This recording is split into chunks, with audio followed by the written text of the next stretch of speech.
Well, luckily there's not a virus this deadly circling the globe right now. Does she have a history of seizures? No. Allergies, other medical problems? I think she's allergic fall to recently? penicillin. Did her head in the No. shower? She came back from a trip and she What about drugs? MDMA? Ecstasy? No, we don't do that.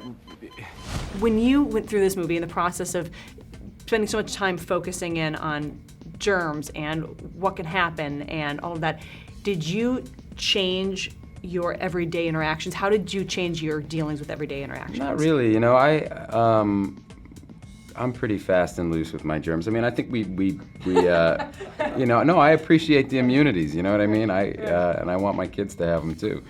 But you know, we live in New York City, so we wash our hands every time we get home, and I'm much better about that now, having done Contagion. You know. But still, it's just kind of the nature of human beings. And you know, if you live in a city, you know, we're all on top of each other. Or even if you don't, your kids are going to, you know, school and they're all in class together, and stuff gets passed around. It kind of is what it is. You know, in New York, I don't have an earthquake kit next to my bed in New York, and obviously, and there was actually an earthquake there recently. So I don't know. I mean, I like to think that my wife and I have thought of, you know, a lot of eventualities, but look, it's always things that you don't expect that kind of blindside you and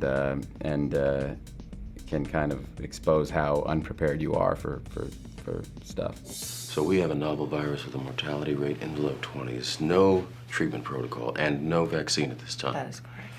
This portrays a very different side of humanity. What I think, you know, when there's a virus that's this contagious and this deadly, I think that people do get a little bit of the every man for himself survivalist instinct, and I think it does, you know, bring out the worst in a lot of ways, and you see that. But then, you know, ultimately it's about hope. At the end of the film, well, I shouldn't give it away, but at the end of the film you see some very hopeful moments, and you know, you see the beauty of the human spirit and the generosity of the human spirit as well. The average person touches their face 2,000 or 3,000 times a day. 2,000 or 3,000 times a day?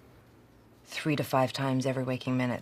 You can't avoid it. I mean, making Contagion, you know, when you're involved in something where this is the subject matter, you know, how easily germs are spread and how mysteriously and easily a virus can start and spread very quickly. Yes, of course, you know, I'm much more obsessive now about taking shoes on and off and hand washing and not touching handles in and out of public restrooms, etc. I think you can get a little obsessive, but I also think it's no bad thing to be aware.